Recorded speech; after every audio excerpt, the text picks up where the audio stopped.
Hi, welcome to the first episode of Time Out with Gabii. My name is Gabii by nature, and with me here is the superstar God.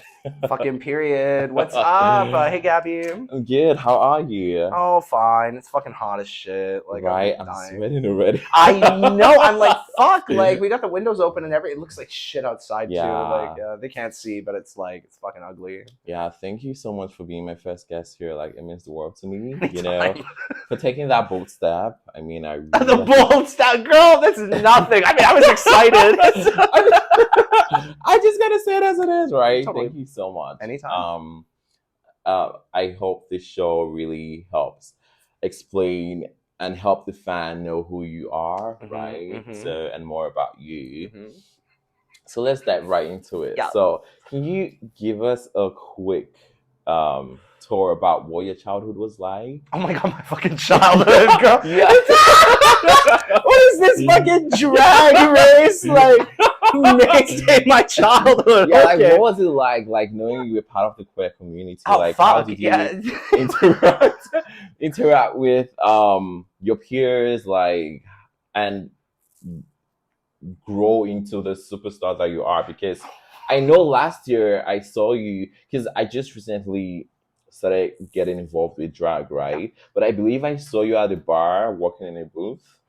Oh, probably DJing. Yeah. Yeah, Yep, so yep. that was the first time I saw you. And then next time I saw you was when we were at 9910. Yeah. When we had a show together. Yeah.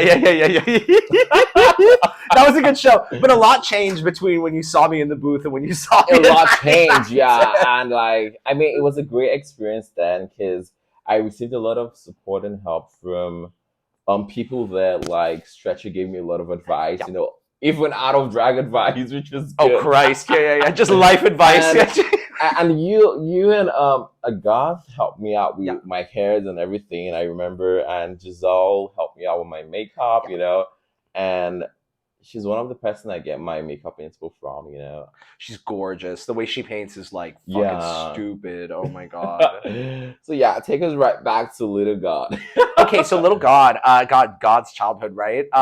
Pretty chill, I think. Like, you know, so many people in the community, it's like they have like trauma and shit. And like I've been pretty lucky to not be like super traumatized or anything like that. Like I had a pretty good childhood. Like I was like a bit of a weirdo, like in middle school, as like most people are. Like I love the people who peaked in middle school because like they're all like dead or like addicts now. You know, I'm like, you did a really good job having it all together from like age 12 to 14 because like it just after that. But yeah, like middle school was weird, and then high school was fun. I didn't come out till I was like 17. It was like, Oh my how old are you, God. baby? You're I'm young. 21, You're, yeah. fuck, honey. Honey was different. I'm 29, right? It was Oh my God, really? You Yeah. don't look it. Yeah, oh, bitch, get the fuck out. Yeah, you're gonna smooth the filter too, make me Right? I'm 21 too. But yeah, shit, girl, it was different back then. Not super crazy, like, you know, nobody was like getting killed in the high Oh my school or God. anything like Yeah, that. But true. like nothing fucking too bananas. But like it wasn't fun. Like people sort of like if you were gay, you were like weird and like different, and like, you know, so many teenage boys are like kind of figuring out that they might be a little gay too. So they really don't like when they see gay people out and about because they're sort of like, oh, I want to be that. I wish I could live that life, but I can't. Yeah. People who try to live your lifestyle knowing full well they can't live it, then they start hating or transferring aggression and everything. Yeah, which is sad. It's very sad. I mean, like, I don't know. I wish I wish those people well, you know what I mean? Like, but it's fine. I mean, like, what? I don't know what I don't know what to say. Like, I mean, I'm sure they're doing well. Like a couple of the guys who were a little homophobic and weren't very into it were also very fucking good looking and like very trade. Like we're talking like hockey boys around here, right? Especially in high school. Did you go to high school here? Did you go to high school in the UK? No, the UK. Oh fuck! What was that like? Fucking year 7 and shit. I don't know. It was a bit like, for me personally, like it was tough because I had to how do I say it? I don't know if I should say it right now, but I'll just say it. It was like trying to hide my sexuality, right? Yeah. Because there was a day this guy called me gay, and I just like, like I slapped the living day out of him. Yeah, fucking. Like, and that's when he knew you were gay because you fucking slapped. He was light skinned. Oh, so you really got him. So you can see my dream. Yeah. I went home the next day. I went home and then I couldn't even sleep because I have a very bad anxiety for people who know me so well. And I couldn't sleep because I'm like, oh my God, is this parent's gonna come tomorrow? What are they gonna do to me? Like, are the cops gonna come? Because then you're not only battling homophobia, you're battling racism. So it was a lot of things. And then I was also like a little bit plus size. So I was battling that. So I'm like, holy, and those were. She threw all of that into the slap too. You were like full fucking body weight. And the teacher in the class. To show you the audacity I had. And most of these boys were literally into it. Yeah. But most of them were like, oh yeah, I have a girlfriend to cover up. And I'm like, just tell us where you stand, because at the end of the day, you're not literally, what's it called? Fuck. You're not literally... Shout out to low battery. Do we have a charger for this bitch? I don't think so. I didn't charge it last night. Oh, honey. Oh, we'll be fine. Yeah. When we hit that mic. Oh, did your mic just fly away? Oh, yeah. Hey, it's me, Gabii. Oh my God, that was hilarious. So you slapped like a fucking loudmouth kid. I gave him a slap. Like, that was literally an assault, right? But like, I wasn't charged or anything. So. No, because you were in high school, right? Yeah. No, I always say this to I guess I don't talk to kids, but if I did, I would always tell them like. She just said, I always say.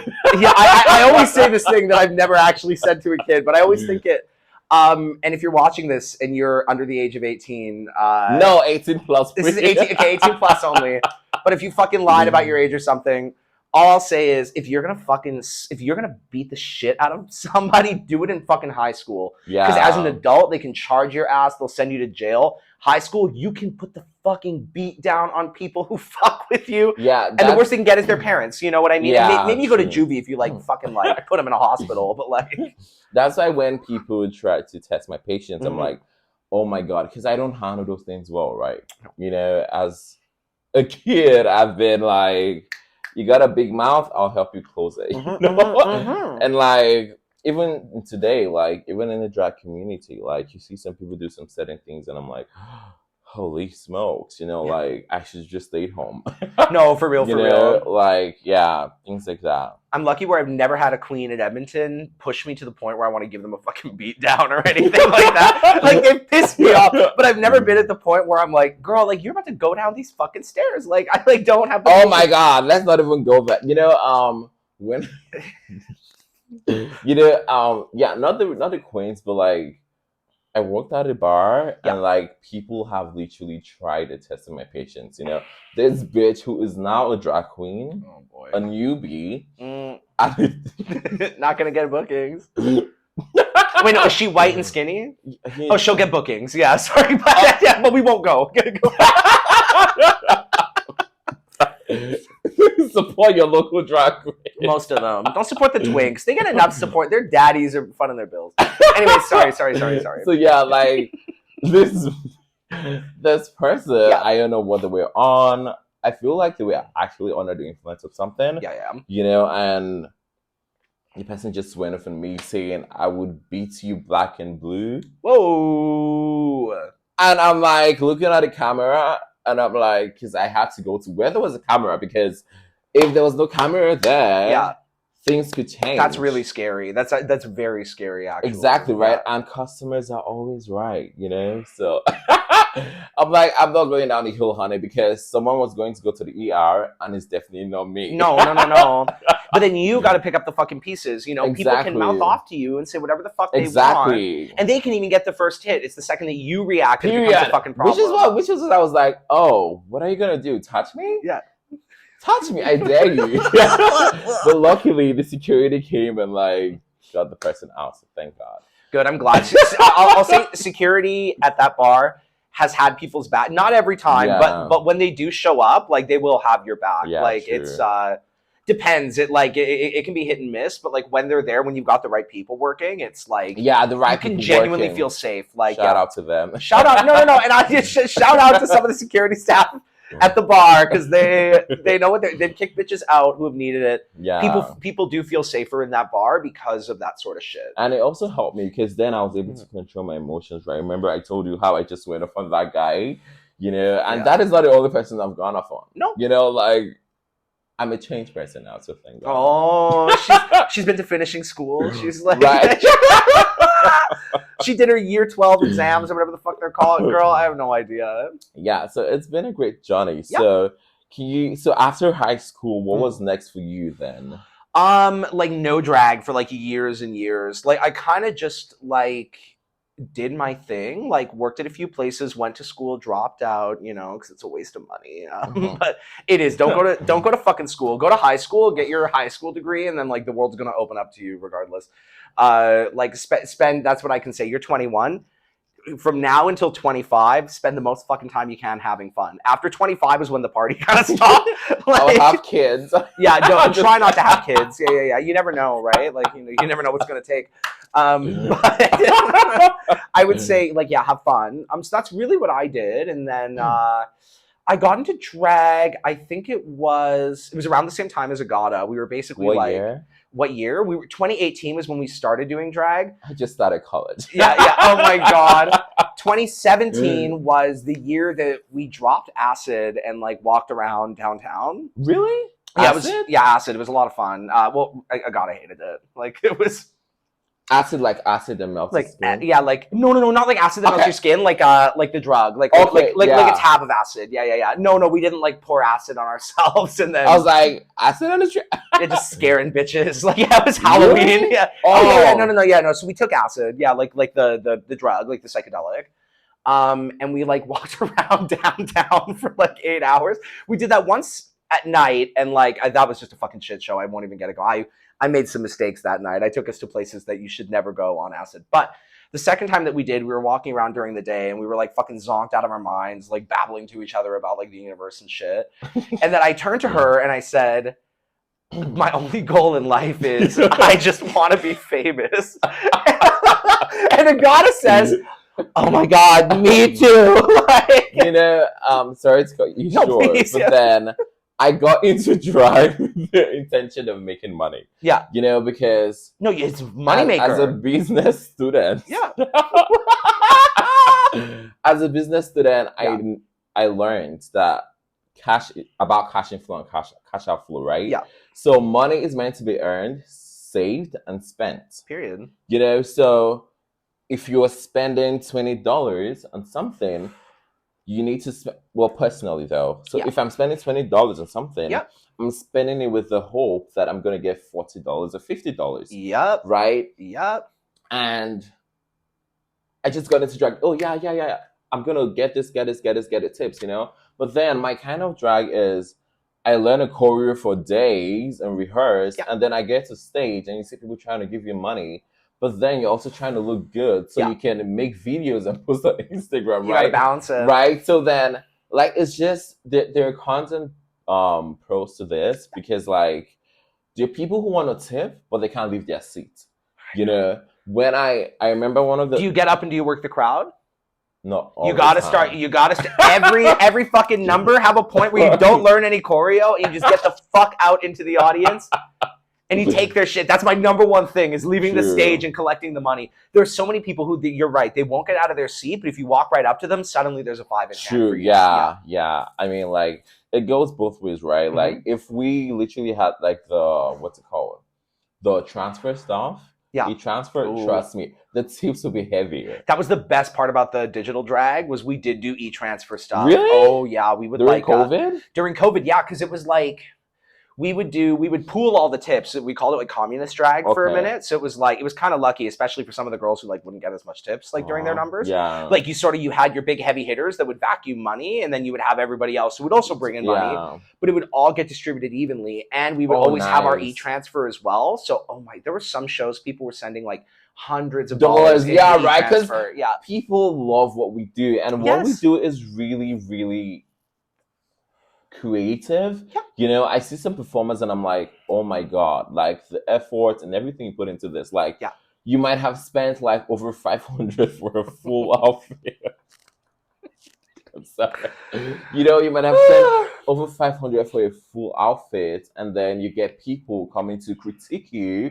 People who can't even stand in front of a crowd Yeah. saying, "Oh yeah, she didn't do her eyelashes well. What she's wearing is cheap," not knowing what you're wearing. Because even a single pair of earrings could cost $200 with a necklace. I never fucking wear earrings. Yeah, like, get the fuck out of here. Let's not even talk about the wigs and other things. Like these little things, like $50, $60, $700, $100. Like, it sums up to a huge amount, right? Yeah. And then you're making a tip of $200. That's why at times, like, I don't even bother to call it money. I'm sorry, I want your money, but those are things where I don't really leave the stage, because I'm not like, I've made up my mind that this is gonna be a loss. Yeah. Another thing is 9 to 5 is not my thing. So I'm like, oh my God, I just hope this works, because I've been to a lot of auditions, dancing auditions, singing auditions, they're like, oh yeah, you're great, but it's not your work, right? Like, you went from somewhere like those those singing audition I went for last. You sing? I think you have a song, right? Or is that a go? Oh yeah, we do. We have a song. I rap there more than I sing. I went for this audition, and they were like, oh yeah, your voice is great, but we need people with an original song. And I'm like, okay. So now I have to think about going to the studio. I'm sorry, we have a lot of artists in this city. Yeah. We have a lot of rappers. So we have too many rappers in Edmonton, and they all fucking suck. Like, find me one good rapper who lives in Edmonton. Like, none. No offense. I know Caden's Weapon is from here. I don't fuck with that. Like, yeah. So how did you get into doing the DJing at the bar, and then becoming DJing is really fun. Rapping. Yeah. Oh my God. Well, DJing was something that I got into years before I did drag, actually. I had a friend who was like, who we always just chatted about music. It was always like music taste. And he was like, I've got a book, like a fucking paper book about how to DJ. You should read it. Oh my and then God. When you're done reading it, like, come to me. And so I read the book. It's awesome. I retained maybe 20% of it. Like, there's like, I still have the book. Like, I never gave it back to him. And I want to go back through it some more, because there's tons more techniques that, now that I understand what it's like being behind the decks, I can like do more of that and learn more. But basically, I did house shows, house parties, some things for some people. Oh, nice. And then I started teching at Evo for the Tribute Thursday shows, because our pitch to that person was like, hey, if you get us to do it, you don't need to hire a tech person. I'm a DJ too. So like, our plan is like, we're going to do a show based on, our first show was Miley Cyrus. So we'll do a Miley Cyrus show. And then for the rest of the night, I'll DJ and I'll do a Miley Cyrus mix. Like, and we'll just like dance all night with every type of song. But like the core of it's going to be like Miley Cyrus, like remixes, bangers, shit like that. And so we did that for a bit, and it was fine. And then COVID happened, like maybe a year later. And I'd never done any Friday or Saturday, like actual party gigs at Evo. It was always like nights that Agata and I were doing. Okay. And then time came around, and then the person at Evo, like, and to his credit, like, put me on, like, really took a risk by putting me into the booth when he did. And like, because I had not done a Friday, Saturday crowd, it's a way different vibe. Yeah, it is, because you get a lot of people coming into the bar and everything. Oh shit, yeah, you do, and they all have a very specific idea of what a gay bar is and what gay bar music is. And I'm not that at all. I'm like, I'm gonna play my trap, I'm gonna play my fucking rap, I'm gonna play my hardcore shit. Like, when you're gonna fucking dance, don't get me wrong, but it's not gonna be like the same 3 Kylie Minogue. I'll put one Kylie Minogue remix in there. DJ Penguin and Miss Lady Luck. Thank you all for being like that. They're very sickening. They're very Penguin. I've always fucked with. I've never been to a Lady Luck show, but everything I hear about her, oh is my gosh, like, she's amazing. Literally everything I hear is like, we miss you, God, but Lady Luck is holding it the fuck down, you know? And I'm like, okay, I actually want to go see her sets, because all I've heard are good things. Yeah. And she plays like Afro beats, like Latin. Yes. You know? Yes. She goes all around. So that is what we want to see, right? Because people who come to the bar are like different people, you know, more immigrants who come to the bar, right? So it's gonna help them not miss home too much. Do you want some tea on that, by the way? We used to not be allowed to play that. Really? We were told it had to be top 40 pop remixes, dance stuff, right? As a DJ? As DJing. And I was like, okay, but like, I like Latin music. there are Afro beats, shit that I like that I want to throw into a set. It's going to sound good and people are going to fucking dance, you know? Yeah. But before that, it was sort of like, no, you should only play top 40. And basically, I did a set. I played all of my type of music that did run the gamut. You know, it wasn't just for white twinks, really. Yeah.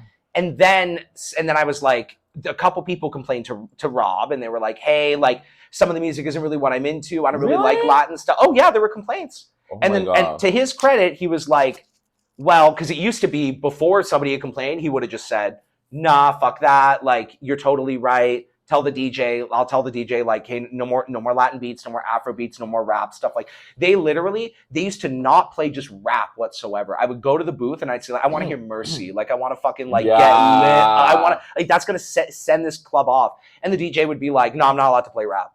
Oh, now I get it. Because I remember last year when I went to the bar, I can't remember who the DJ was, but I believe, or I remember that we would write requests and give like the DJ, and the DJ wouldn't play it. So now it makes sense why the DJ wasn't playing our requests at the time. Yeah. At the time, I thought the DJ was just being mean. No. And like it's that, and it's also like, and some of the DJs, it's like, it's just so far outside of their musical wheelhouse, like they can't even like fathom of how to mix it in. Yeah. And it's like, it really is easy. It's so easy. And frankly, like every time I've DJ'd, the shit that like gets the club going is rap. The shit that gets the club going is Latin. The shit that gets the club going is Afro beats. Like those are danceable. Those are hype. Those are awesome. True. And the pop music is great too. There's so many good pop songs that I want to play. It's about putting it all together. Because there was a time when I worked there, there was this particular DJ who would always play the ABBA. Oh my God. Oh God. Like, I love ABBA, but sorry, like Everyday Dancing Queen, you know, Madonna. I'm like, okay, slay, you know, but we want something else. We want more. It's literally about like diversity, and I know everybody uses that word to mean a lot of things, but like it's diversity in music. It's like, if I'm DJing, I want to surprise somebody. I want somebody to be dancing to a song that they know, and then it switches into something that they have no idea what it is, but they're like, fuck, that is sick. Like, I want to keep going. Let's go. Yeah, speaking of diversity, I noticed you've always used your platform to talk about injustice or whatever you've observed, you know, and I commend you for that, because it's a bold step again to do something like that when you know, like, oh my God, the backlash is going to come, but you still go ahead and do it. I don't give a fuck. Like I obviously I don't give a fuck, but like I really like. It truly blows my mind that people would push back against shit like that. Like, you know, it's like, I'm not arguing for like, I don't even know what I would be arguing for that people would hate is the thing. It's like so simple. Like what I posted about the other day. It's like, your story. That's what I was trying to talk about. Because you said something about POC queens don't get booked, something like that. No, they don't. They don't get booked as often. I'll tell you how I know that is when I posted that. I had multiple performers reaching out, messaging me. None of them were white. I had two people message me who were white, one of whom was a Gada. Like, so that should tell you how, like, that literally, like, white performers saw that story, they looked at it, they didn't say a thing, they didn't respond to it, they didn't say, oh, this is disappointing, or oh, I can't believe this. They fucking ignored it. I had performers, and not just baby queens, not just queens who aren't getting a lot of bookings. I had performers of color who I would think wouldn't have to worry about this as much. And they're in my DM saying, like, thank you for saying this. It's something that I noticed and I find it unacceptable. And it's like, that to me is crazy. For some of the performers who I had in my DMs, I won't name them, I was reading it being like, in my eyes, I see you booked so often, but I look, and then I look at like a white performer who's comparable, they have 3 times the bookings. 3 times the bookings. And still, and even besides that, you've got a cast of 8 people. One of them is not white. That tells me that either you only have one non-white friend, because like we're really booking our friends. We're either booking our friends, we're booking people who we know are good, right? I think it's also about the tickets though, right? Tickets? Like selling tickets. You can fucking sell tickets to anything. You can sell tickets. Like you're right, because if it's a rude girl that's coming, or it's kind of the drag race girl, that way you don't have to worry about ticket though. But yeah, I know. And even then, and at least for the Rue girls, it hasn't happened in a long time. Like, they'll book multiple performers of color for those shows. Multiple, I say, like, yeah, like as in they'll book 2 out of 4, which is good, My thing, Agata and my, like, we try to hit 50% in our cast. We try to make half of our cast non-white. I think that is a totally fine goal to have. I've had some people be like, oh, well, it's kind of racist. You're like tokenizing people. You're casting them based on their race. And I'm like, yeah, I'm casting them based on them not being white. Absolutely. Like, I'm not looking at them being like, oh, like this is we need a black girl, or oh, we need an Asian girl or something like that. I'm looking at being like, this girl isn't white, and that's what we need more of, because there's enough white girls in the scene who are doing well enough. Like, True. And so, and I think people who push back against it, and for the record, I've never had somebody of color telling me that I was tokenizing someone by booking them. It's always been a white person saying that. And I maybe understand that perspective, but I just think that like a lot of people, maybe producers or just people who book shows, hosts or whatever, they're uncomfortable. And I don't know why. I don't know why, if it's because I just don't get it. I think that they think that they're going to like come off as racist by booking somebody, and like you're not. Like literally giving somebody a shot like is a good thing. It's literally a net good. Like no one's going to like look at you. We've even been victims of that. We did a Janet Jackson show a couple years ago. We cast performers of color, but we didn't cast any black girls. And we had a performer reach out to us being like, if you're going to tribute a black artist, book black performers. Like there's no reason that there shouldn't have been a black performer up there doing Janet.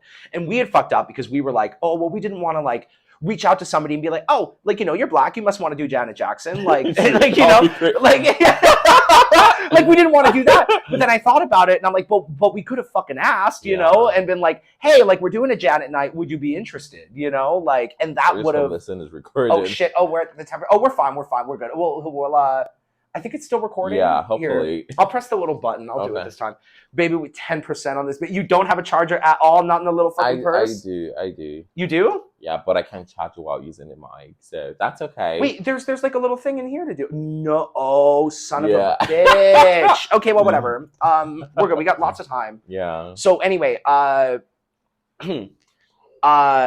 basically, I don't think that it should be controversial to say stuff like that. I think it should be pretty straightforward. And I think that like it's basically, we live in a very woke society, and we live we do in a very woke community. But it's just really funny to me that I think for a lot of people, social justice and wokeness and all of this is about the things that they say.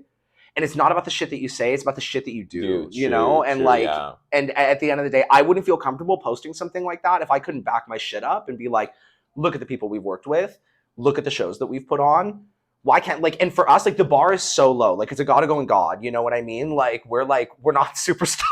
Like, you know, like, we're not like superstars. Well, we're superstars, but we're not like glamazons, you know what I mean? We're not like drag race ready quite yet or anything like that. That is the thing a lot of locals need to know. You know, you can be this fly queen and everything, but at the end of the day, you're still local. Yeah, baby. Yeah. So, like, no, it has to be said, you know, like, yes, you can be good at whatever, right? Yeah. But you still need to be nice, you know, treat your fellow locals with respect. Absolutely. Because, like, even like, I have seen some of the local drag queens who look better than what I see on Canada Drag Race and no doubt. RuPaul, you know? Oh, yeah. I've seen some performers here in the city perform better than people over there. But yes, you don't see these people act like they're like over the world, right? They're like just people who literally just I don't have to explain it, but yeah.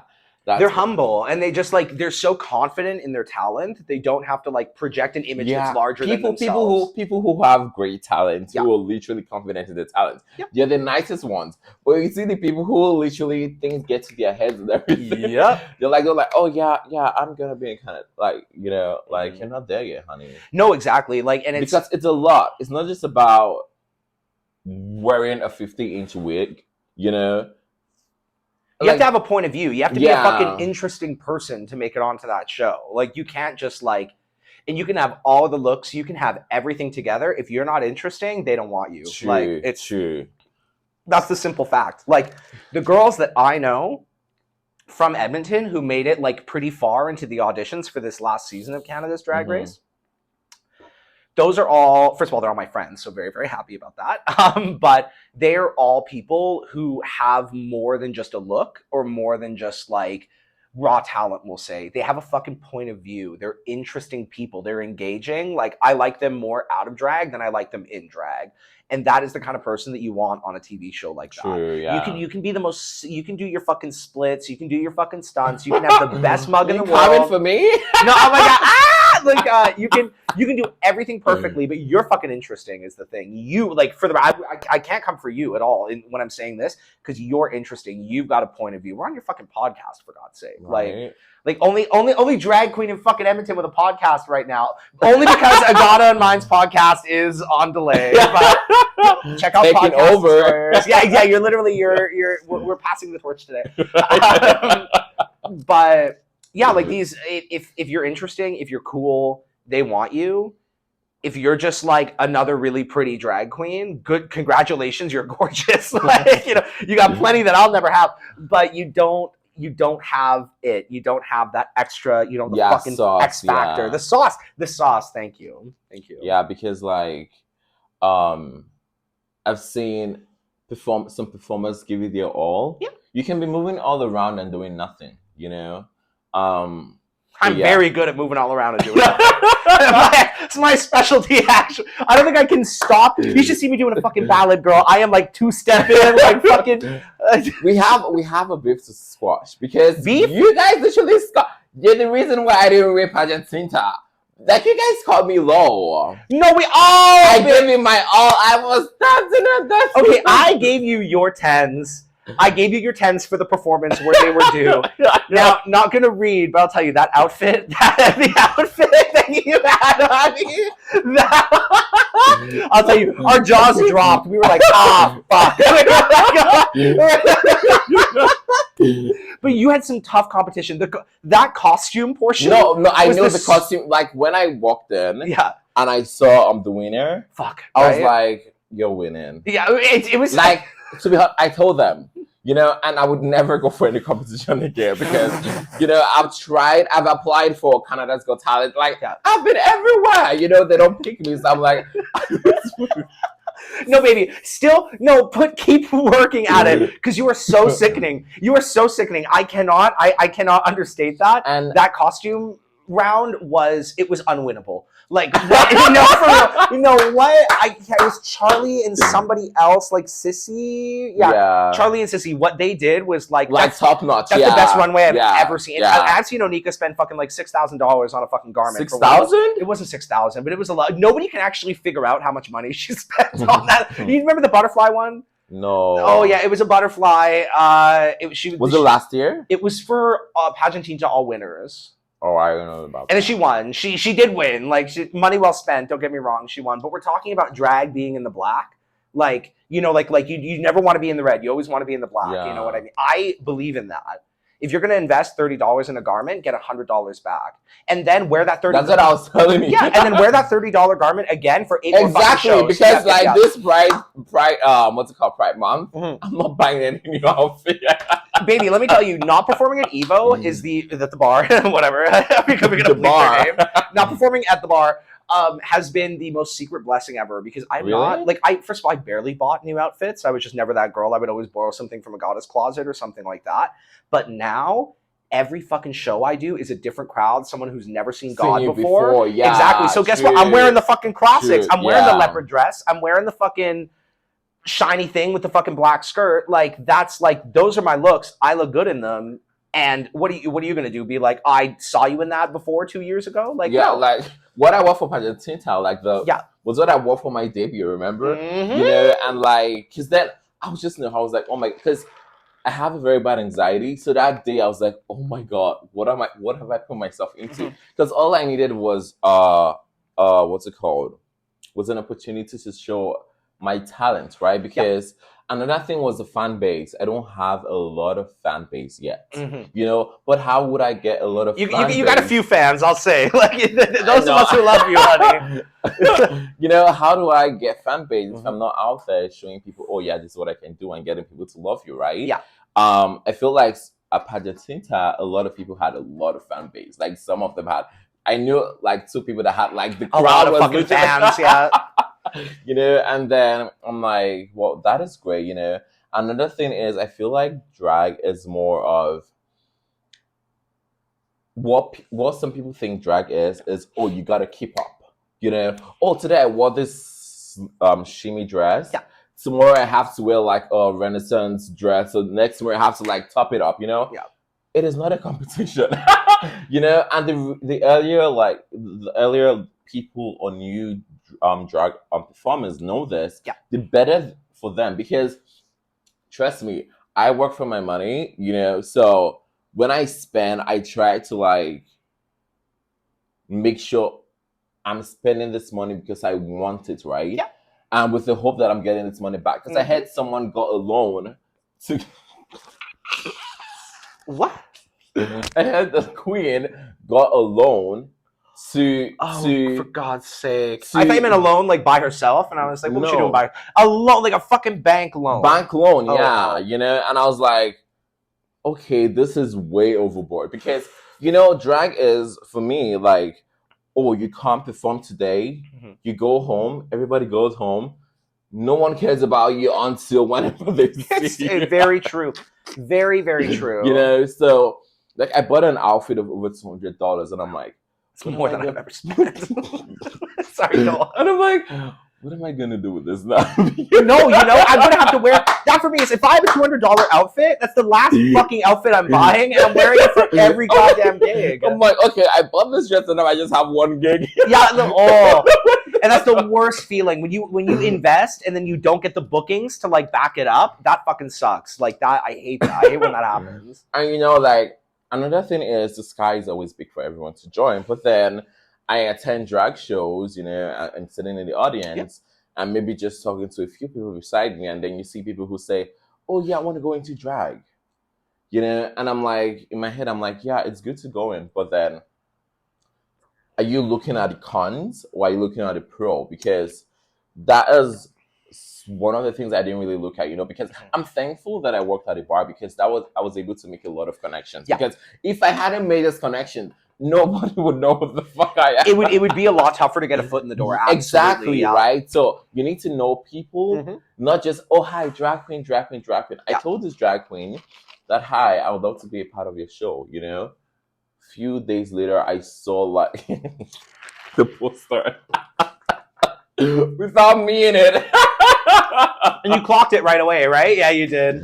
And I didn't really say anything. I'm like, oh, okay. You know, it is what it is. I mean, I'm not sad, you know, but everybody has the reason. And one thing I always take with me is, if it's not meant for you, it wouldn't be, like, it's not going to happen, you know? So you don't have to push it. Let it happen naturally. Yeah. You know, Gabii by nature quotes. You know, let it happen naturally. Like you, like I feel like most people keep calling their friends or people they know, because they're like, oh yeah, I know what this person can do. You know, because that is a big part of it, as well as like you want to book people you can trust, and people because there are people that we will never book again because we can't trust them to show up, or we can't trust them to promote the show properly or anything like that. No, it happens. It definitely happens. And like, there are times I go for show, because trust me, there are new performers that are really good. You know, and I attended the last what's it called, Fresh Fruit. Oh yeah. And then there was this person who was singing, you know, and then was it good? To me, it was good because. Did it fall again? No, you just lost your little little foam, the little because like for example, from a singing perspective, people want to hear you know, no one wants to hear you know. So when you bring out that bass or bass, like people don't want to listen to you. They're like, oh yeah, it's boring, you know. But when you like you know, people want to you know. So the person sang a song from The Little Mermaid, Poor Unfortunate Souls. Oh boy. You know, it was a tough one.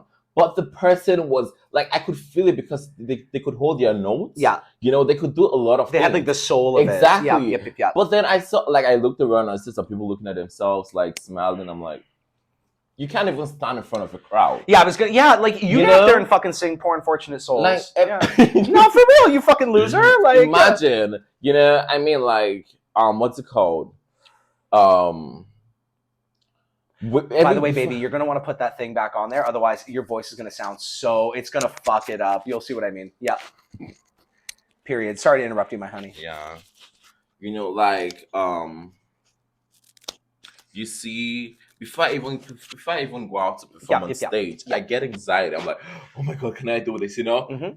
When in the rehearsal, I'm doing my thing, you know? And I'm like, the lead up to a show is some of the worst anxiety you'll feel. Yeah. It starts the night before, and then it just goes up until you step onto. When the music starts, it's like your mind is empty. But like, I think a lot of performers struggle with anxiety for that sort of stuff. I worked with some couple of performers. You know, that was a bold step for me. You know, I was able to discover myself again.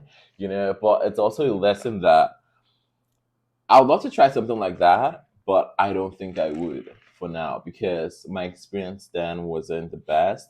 You know, like we had different group numbers, right? But there was this particular one where I worked with two people, you know. it was tough, you know, and it's okay because when you want to do a show yourself, you're going to do a song you know. You know, you're going to do the dance you know. But when it's someone who's choreographing it, someone who's it's just like doing what's it called? Drag for your life or what? Lip sync for your life. You know, and they give them a random song, right? Yeah, right, exactly. So you have to like be prepared. Yeah. So then it was rehearsal, and then this song I didn't know the song at the time. Like I know the chorus, but I didn't know the lyrics. Yeah. It's a rehearsal. It's not a do or die, you know? No, yeah, that's where you learn. That's where you're allowed to fail. You know? And then this person, whenever they see me, they're like, oh, have you learned the lyrics? I'm at the bar enjoying the show. Have you learned the lyrics? Ha! I'm joking. Like, that is childish. You know, I never got to tell this person that. Like, I'll follow them on Instagram. Yeah. And everything. Because I'm like, you can't call yourself my person. Yeah. And then you're treating me like shit because I don't know his song. You know, and then I was the lead. Surprisingly, this person was always coming to the phone. Oh, boy. You know, it's tough. That's the tough part about a group number is like everybody wants to shine, but the only way they know how to shine is to like be the center. Yeah, and it's that's not like there have been so many times that I have shined or people I have known in a group number have shined by being in the fucking background. You know, surprisingly, someone who was not even in the production messaged me and was like, have you learned the lyrics? Oh, for God's sake. Like that was just like whenever I would go, because sometimes I wouldn't go late because I'm like, oh my God, can I do this? I wanted to even stop. But like we're already at the end of the production. I'm like, if I do this, it's gonna be bad for my reputation, right? And I'm like, oh my God, can I really do this? And the dance itself, it was choreographed by Pepper and Arden. Like, thank you all so much, but Pepper is next level. She really is. Her choreography, her dancing is stupid. You know, and there's a part where you have to spin. Yeah. I'm sorry, my boots, you would, like, you can see me dance, but you would never see me spin. I can do all the footwork and everything, but when it comes to spinning, I'm going to fall. Mm-hmm. You know, and I don't want to get a knee replacement or hips replacement or whatever. No, we don't have any fucking drag health insurance, you know? Yeah. My elbow hurt. I did a dip the other day. My fucking elbow still. I have to go to the doctor. Yeah, like, fuck. Like, I did a dead drop once, and like, the next morning, I was going to work. I was driving. I was like, oh, why does my knee hurt? Yeah. You know? And then I saw this one lovely queen who, like, just jumped up in the air and, like, landed on her knees. And I'm like, I would never. That's how you hurt yourself. I would never, you know, because I saw like one drag queen from the RuPaul race was getting a hip replacement, and I'm like, in the next 30 or 40 years, like, I wouldn't want to be using a cane too early. No, we're gonna see all of these bitches like broken, like fucking, like, you know, and everything is for chairs, right? You know, I feel like, and a little bit of money, but it's like, is fucking up your knee worth it for $20 more? Because that's what you're gonna get. You're gonna get 4 more 5s. Like, that's it. Yeah. That's what I was saying. If you had the e-transfer and everything, it should have been better. But then you should just start putting out a sign with your fucking e-transfer at the start of your show. I'm not kidding. Get one of those little fucking like one of those little tripod stands. Exactly. Put that bitch on there. Keep it in the corner. Point at it every once. I guarantee you look at your account after. I'll send you money if you put your fucking e-transfer on the stage. No, I wouldn't do that. That would be so petty. No, not petty at all. Oh, girl, They won't book me again. I'm gonna fucking do it. I'll do it if you don't. Yeah. Next show that you're in that's one of ours, we give you full permission to put Really? your fucking. Oh yeah, girl. Okay, great. First of all, you don't need our permission to do anything. That's the number one drag rule that anybody can learn is you do not need anybody's permission. Take it from somebody who broke every fucking rule that we wrote the rule book in the sense that we broke so many rules that didn't fucking exist that they like wrote them to be like God Nagata cannot do this again. We have the amount of shit that we have gotten into, but the point that I want to make is, and everybody says this, but it is so much better to beg for forgiveness than to ask for permission. Yeah, there have been so many times that we've done something that an audience has gagged for and fucking loved that if we had asked the bar or somebody ahead of time, hell no, you can't do that. Like, we fucking swam around in a kiddie pool of ice cream, you know? Oh my God, that's too much. Stained the curtains too. Oh, they wanted to kill us. Shout out, no, they did. Shout out to Ferris Fair, because he fucking, like, he dry cleaned those bitches. They had like a Rue Girl, it wasn't a Rue Girl. They had these one-woman shows. It was during the pandemic, like, and so they had these beautiful white curtains. Why did you guys do that? Why did we know? Well, girl, we didn't expect it to, like, we were like, oh, we won't make a mess, and then, you know, you start, like, flipping your hair and shit. There's, like, chocolate ice cream in your hair that's, like, landing on the curtains. Oh, my God. It was fine. It was fine because Ferris Fair's a fucking real one that day and fucking helped us out. Like, he dry cleaned it, like, he saved our ass. Like, I'll always, like, I'll give him props for that till I die. He saved our ass. But yeah, I mean, like, you know, but look at what happened. Yeah, he had to go do the dry cleaning, which was, I'm sure it was annoying for him to run that errand. You know what I mean? But he ran that errand, and because he did that, we got to and this audience fucking loved it. They were so entertained. And I would rather that they were really entertained and we made a little bit of a mess than we kept things really, really polished and perfect. And then they were kind of like, well, that was good, you know, instead of like, that was the best. But sorry. Onward, you were saying, not that I can remember. I haven't even smoked any weed yet today, and I'm like fucking like. Not on my show, honey. No. Oh my God, do you smoke weed? No. No. Sad for me, right? It's not sad. It's understandable. Do you just get like anxiety and shit? True. I mean, I know it's gonna help, right? But then sometimes it helps. Sometimes it makes it worse. Let me tell you. Yeah. Fine, everybody. Don't start smoking it thinking that you're gonna be like fucking happy rainbows, because you might not. But. So what would you say your best performance is? Oh, fuck, my best performance. Oh, man.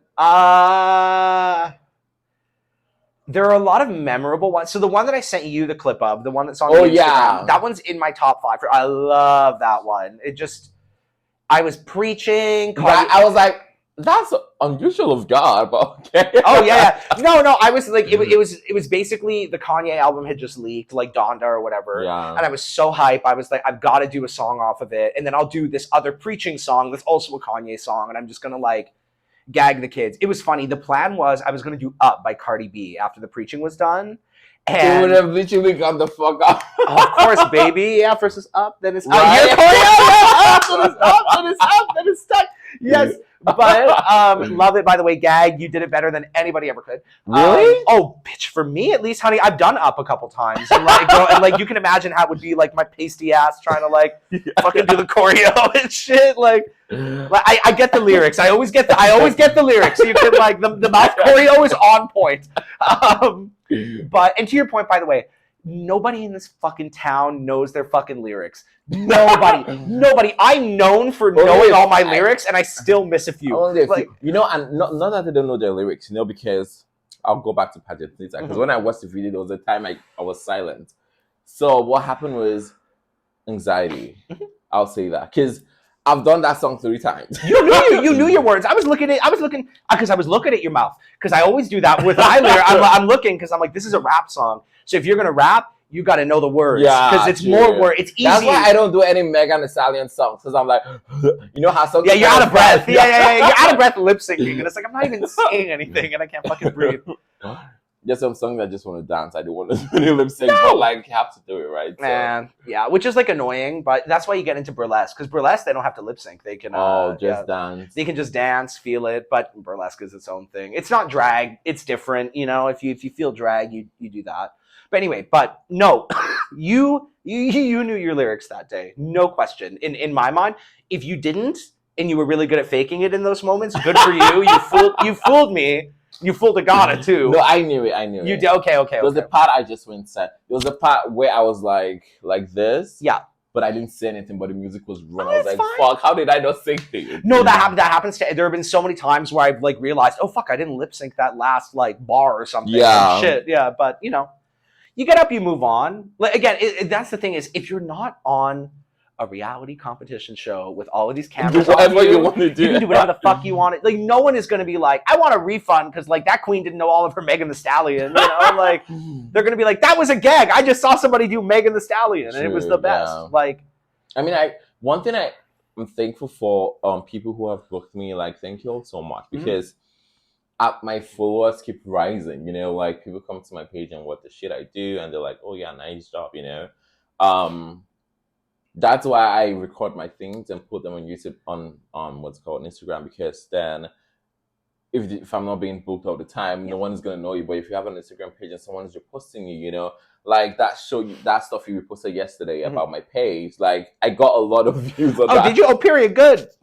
I got a lot of views. I was like, oh, nice. You know. How many followers do you have on Instagram? Currently? Yeah. On the Gabii page. You have a lot, right? I have just 1,031. Baby, that's more than me. That's more than half of these bitches. Prior to that, I had over that, but you know, yeah. I don't know what I did. You know, people keep full. Today you have 1,030. Few minutes later, you have 1,028. Yeah. You know, and sometimes too. So what I do is when I unfollow someone, I make them unfollow me. You know, because I guess we have that option.